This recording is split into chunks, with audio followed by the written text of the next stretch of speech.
Hey guys, I'm Priscilla Ono, global makeup artist for Fenty Beauty, and today I'm so excited to share with you guys one of our newest launches, our new Pro Filter Instant Retouch Concealer, and I'm going to show you guys how to use it on a few different skin tones. So this is our Pro Filter Instant Retouch Concealer. So we have 50 foundations total now, so we have 50 foundations total in concealer as well. I think that Fenty is kind of a complexion-based brand, and coming out with our concealers, we felt that we really needed to go there and push it and make sure that our shade range was just as big, if not bigger. My first model is Mangal. I first started off with 320, which is a shade that has a bit more of a peach undertone. I dotted it under her eyes exactly where her dark circles were, just to make sure the concealer isn't floating around on the areas that really don't need it, because that's when you start to get that cakiness and lines underneath the eyes. You want to be strategic where you place your product. That way,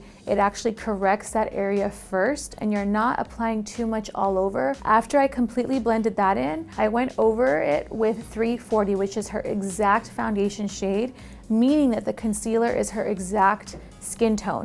So that way it wouldn't have too much of a light cast. It would actually blend in seamlessly to her skin to where it looks like she just flawlessly doesn't have any dark circles. For her setting powder, I used Honey, which has this really nice golden warm tone that actually just really blends in flawlessly and seamlessly into her skin.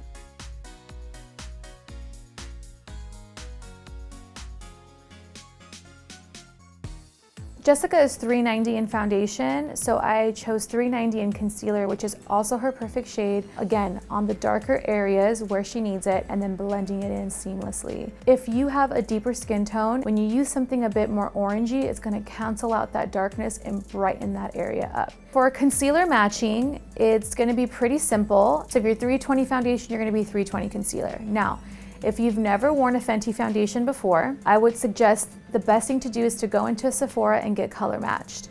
Always try to match your shoulder area because that's the area that gets the most tan and that's the area that you want your face to match. It's just really nice to match your face to your body. I usually like to put a little bit of foundation along the jawline, blend it in, and wait about a minute. Once the foundation is dry, it's going to be its true color, and then you can really see if it matches your shoulders or not. Then I applied hazelnut powder on top to set it, which also has kind of a nice warm orangey tone.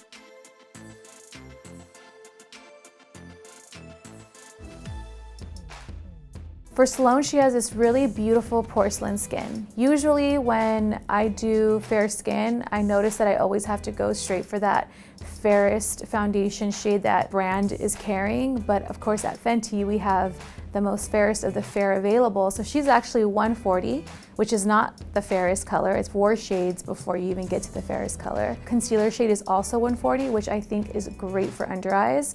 I don't feel like it needed to be any lighter. She actually didn't really have any dark circle. Don't do makeup just because you think it's a step. Make sure that you're customizing it for yourself. Then I set it with our beautiful lavender setting powder. Yes, it is a lavender color. It's beautiful. It actually helps brighten up the under eyes, which is really nice. And it's the perfect shade for the fair-skinned shade range.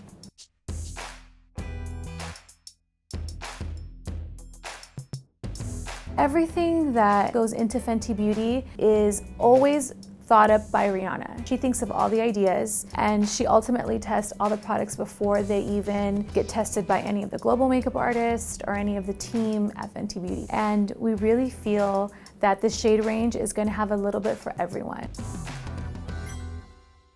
Thank you guys for watching. I hope you guys enjoyed this video. Don't forget to subscribe to Refinery29.